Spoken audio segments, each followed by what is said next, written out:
masih setia bersama kami pemirsa Sultan TV dalam dialog bincang hari ini. Wah, pembicaraan kita nih makin seru nih Pak. Tadi di segmen sebelumnya kita udah bicara juga tentang apa sih Pandeglang Creative Hub. Menyambung Pak dengan topik yang sebelumnya, ada nggak Pak hambatan yang dirasakan atau yang sedang dihadapi nih oleh Pandeglang Creative Hub? Hambatan yang dihadapi itu sebetulnya kita ada sedikit kekhawatiran. Karena khawatirnya ketika nanti ada pergantian kepala daerah ataupun ada rolling kebijakan di wilayah pemerintahan, kita tergeser di wilayah sekretariat. Karena kan sebetulnya untuk sekretariatan itu milik secara pengelolaannya itu dari Dinas Pariwisata dan Kebudayaan. Nah, ketika ada berubah kepala dinasnya atau bupatinya, khawatir nanti itu bisa dialihkan ke arah ke sesuatu yang lain gitu. Karena pernah juga dulu Balai Budaya itu pernah beberapa kali ganti tempat. Yang pertama Balai Budaya, yang keduanya maksudnya dirubah peruntukannya. Terus ada pernah dulu jadi museum juga. Betul. Terus kalau gedung perkantoran itu sampai sekarang masih karena di belakang itu masih ada ruangan kebudayaan, bidang kebudayaan itu di situ. Jadi makanya kita nempel dengan bidang kebudayaan, salah satunya untuk mempermudah koordinasi gitu. Iya. Hambatannya sebenarnya ataupun ada kekhawatirannya ya berasal dari tadi apa ya, takutnya nanti pergantian lagi. Kalau yang lain mah aman-aman aja ya Pak ya. Ini juga bisa menjadi apa ya Pak, bahan himbauan lah ya. Ya semoga apa yang memang sudah berjalan baik, masyarakat dan juga pemerintahnya nih yang nanti akan berganti tentunya itu tetap diwadahi, tetap tetap didampingi lah ya Pak ya. Jangan malah diputuskan ya seperti itu. Gitu. Setiap ganti masa ganti-ganti mulu ya Pak regulasinya, jadi capek.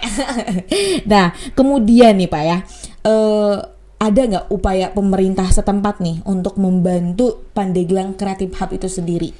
Sebetulnya sangat membantu, karena memang kita dikasih ruang, dikasih sekretariat di situ gitu maksudnya.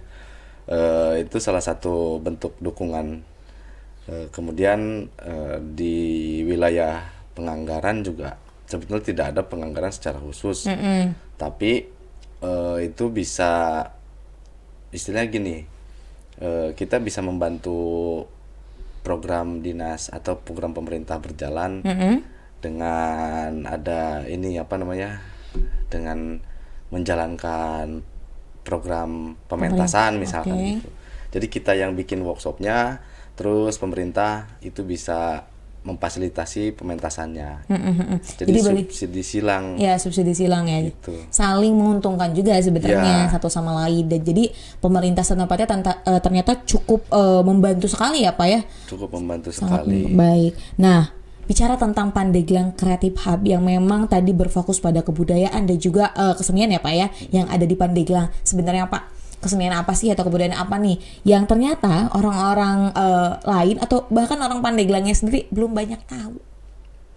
Ada sih beberapa yang memang belum diketahui oleh orang-orang, sebab tahun 2023 yang lalu juga kita pernah membantu pemerintah juga, membantu Dinas Pariwisata itu membuat kegiatan yang temanya adalah Festival Kultur Pandeglang. Itu juga ada 10 tampilan kesenian tradisional yang memang jarang dipentaskan pada saat itu. Apa aja tuh Pak? Salah satunya yang masyarakat Pandeglang tidak banyak yang tahu gitu maksudnya. Ada hatong. Hatong itu apa Pak? Hatong itu maksudnya bukan sejumlah, semacam alat tiup, tapi terbuat dari tanduk kerbau. Dan itu ada di masyarakat Desa Parigi, Kecamatan Saketi. Terus ada lagi angklung buhun juga. Angklung buhun, apa perbedaan dari angklung buhun dengan angklung lainnya Pak?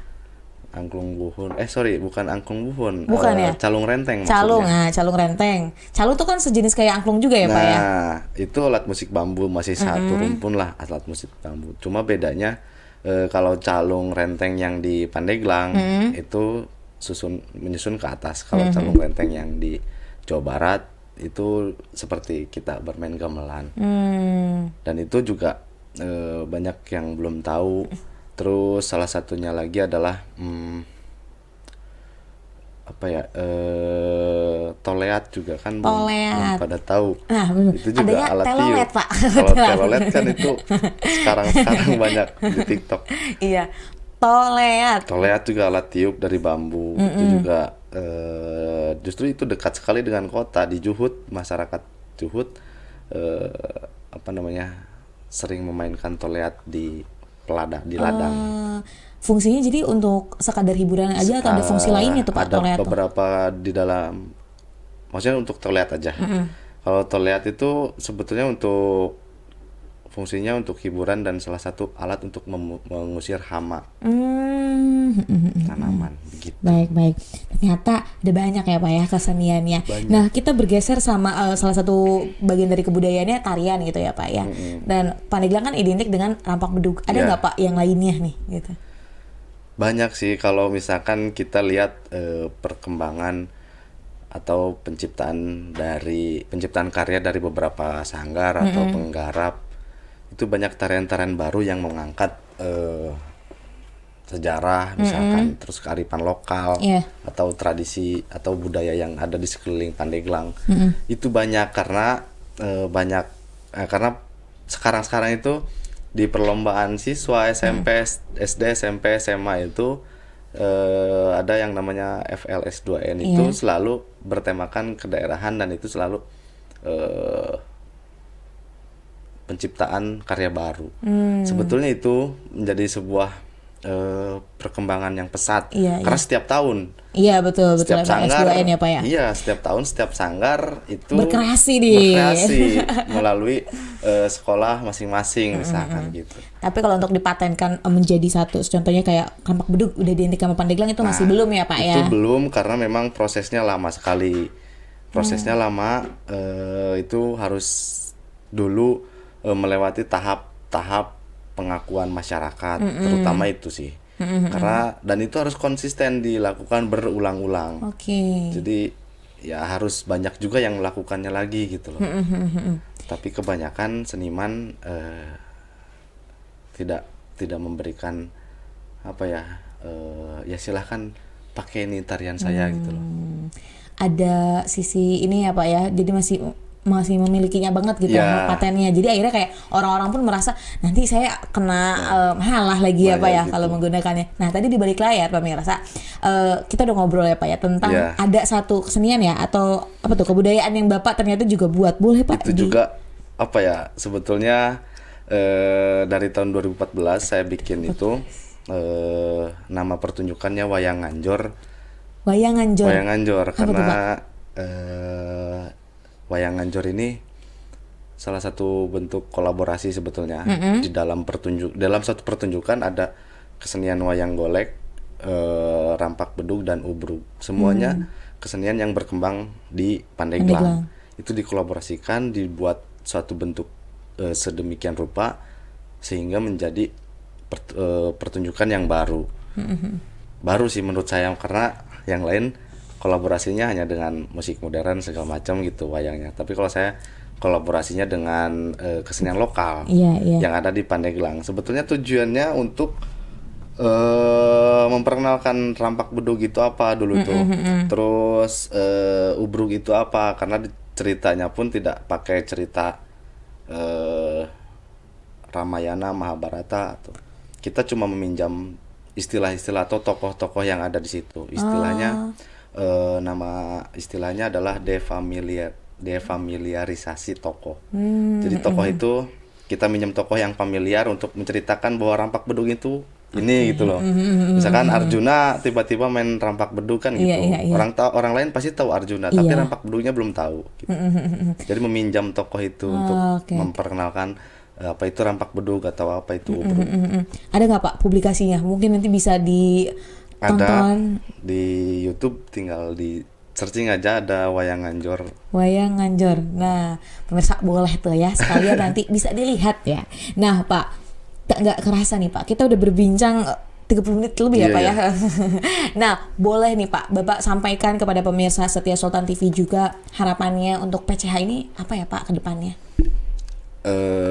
Secara khusus harapan saya untuk Pandeglang Creative Hub, juga untuk teman-teman pegiat kesenian kebudayaan dimanapun berada, harapannya ya kita harus terus berkolaborasi untuk membangun ekosistem kebudayaan dan kesenian itu terus erat gitu loh maksudnya.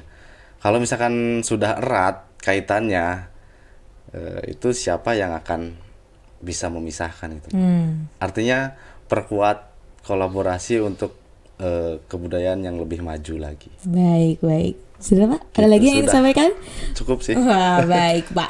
Terima kasih Pak Tirta sudah ngobrol-ngobrol nih di Bincang hari ini dalam temanya eksistensi kebudayaan dalam perkembangan zaman. Terima kasih Ya, sama-sama, Bapak. Teh Rida. Wah. Semoga kita bisa bertemu lagi ya Pak ya, Amin, bisa amin, berbincang boleh. lagi. Ya, Mungkin nanti siap. bisa dibawa pasukan Pandeglang Creative Hub-nya ya Pak ya. Boleh. Pentas di sini boleh nanti. Wah, mantap sekali. Baik pemirsa, demikian perbincangan kita hari ini. Semoga apa yang tadi kita bicarakan dapat bermanfaat dan juga dapat berkelanjutan. Saya, Raud Lorida dan juga kru yang bertugas pada hari ini mengucapkan terima kasih. Sampai jumpa dan wassalamualaikum warahmatullahi wabarakatuh.